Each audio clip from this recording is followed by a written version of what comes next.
8조.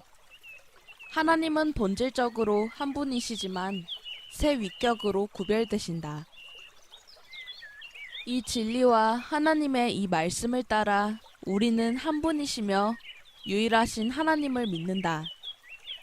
그 하나님은 본질이 하나이시고 그 안에서 서로 공유될 수 없는 특성에 따라 실제로, 참으로, 그리고 영원히 구별되시는 세 위격, 즉 아버지와 아들과 성령이 계시다. 아버지는 보이는 것과 보이지 않는 모든 것들의 원인이시고 근원이시며 시작이시다. 아들은 말씀이시고 지혜이시며 아버지의 형상이시다. 성령은 영원한 힘과 능력이시며 아버지와 아들로부터 나오신다. 그렇지만 하나님은 이 구별에 의하여 셋으로 분리되시지는 않는다. 아버지, 아들, 그리고 성령께서는 각자의 특성에 따라 구별된 각자의 인격을 가지고 계시지만 그러면서도 세 위격은 오직 한 분이시며 유일하신 하나님이시라고 성경은 가르친다. 그러므로 분명히 아버지는 아들이 아니시고 아들은 아버지가 아니시며 마찬가지로 성령은 아버지 또는 아들이 아니시다. 그럼에도 불구하고 이렇게 구별된 세 위격들은 분리되지 않으며 섞이지 않는다. 왜냐하면 아버지께서는 육신의 몸을 취하신 적이 없고 성령께서도 그러신 적이 없으며 오직 아들만이 그렇게 하셨기 때문이다. 아버지께서는 한 번도 아들이 성령이 없이 계셨던 적이 없다. 왜냐하면 세 분이 다 영원히 공존하시며 동일 본질이시기 때문이다.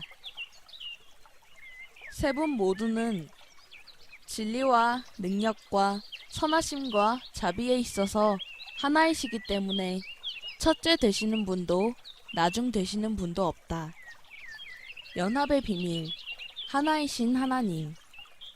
제8조를 읽거나 아타나시우스 신조를 들으면 두 가지 평행선이 눈에 들어옵니다. 한 분 하나님에 대한 것과 삼위 하나님에 대한 것입니다. 우리가 한 분으로 알고 섬기는 그 하나님을 고백할 때는 하나되심이 강조됩니다. 제1조는 단 한 분의 유일하신 영적인 존재가 계신다고 말하고 있으며 제8조의 시작 부분은 우리는 한 분이시며 유일하신 하나님을 믿는다.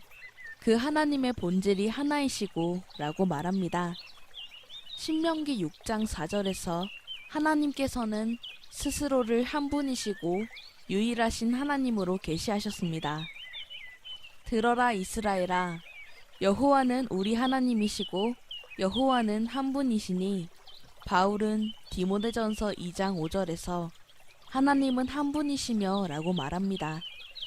하나님께서는 자신의 말씀으로 스스로 세 위격이 하나됨을 강조하십니다.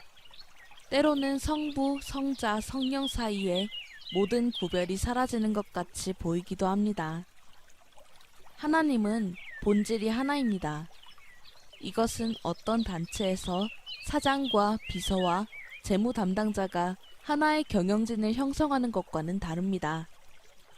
그들은 여전히 세 명의 구별된 존재들이며 각자 집으로 돌아가고 각자의 생각을 가집니다. 성부, 성자, 성령은 그렇지 않습니다. 그들은 한 분의 하나님이시고 하나의 본질이십니다. 제8조의 중간에는 이렇게 나와 있습니다.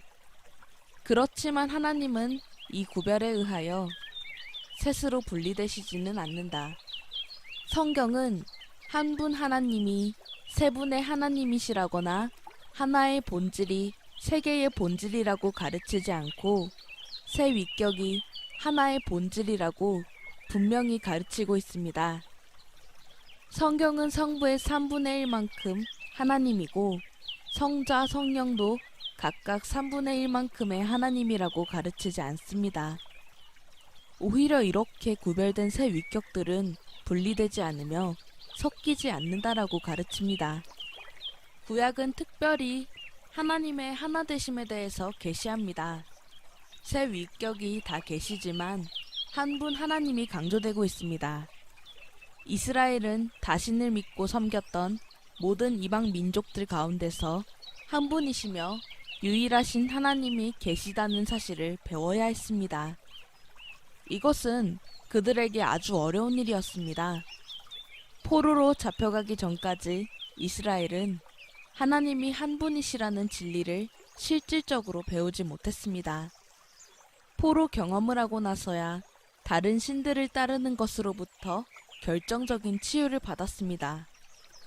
마침내 그들은 바알과 아스다롯을 찍어버렸습니다. 이스라엘이 이 교훈을 배우고 나서 하나님께서는 신약에서 자신을 삼위일체라는 충만한 존재로서 더욱 분명하게 나타내셨습니다. 우상들로 둘러싸여 있는 이스라엘에게 하나님이 한 분이시라는 비밀을 가르쳐 주신다는 것이 얼마나 은혜로운 것입니까? 제8조의 결론이 얼마나 강력한지요. 세 분 모두는 진리와 능력과 선하심과 자비에 있어서 하나이시다. 우리 또한 얼마나 이 사실을 배워야 하는지요. 우리는 진리를 배워 예수님만이 우리를 구원하시고자 한다는 지나치게 단순한 개념에 맞서야 합니다. 하나님의 구원의 의지는 성자뿐만 아니라 성부 하나님, 그리고 성령 하나님과 관계되어 있습니다. 성부 하나님과 성자 하나님은 마치 선하심과 자비하심에 있어서 하나가 아니신 것처럼 서로를 반대하시지 않습니다. 우리는 구약의 하나님은 잔인하고 신약의 하나님은 예수님 안에서 계시된 사랑이라고 받아들이는 감정적인 태도들에 대응하기 위해서도 이 하나님의 하나되심의 진리를 배워야 합니다. 이 생각이 얼마나 하나님의 이름을 욕되게 하는지요. 이러한 생각들은 우리가 구원받기 위해서 믿어야 할 진리들로부터 우리를 멀어지게 만듭니다. 우리가 성경에서 주님에 대해 읽는다면 거기에 성부, 성자, 성령에 대해 구체적인 명시가 없어도 그 이름은 한 분이신 주 하나님을 뜻합니다. 이것을 인정할 때 우리는 하나 되신 삼위 하나님께 영광을 돌리고 하나님의 일체되심의 비밀에 대해서도 찬동할 수 있습니다.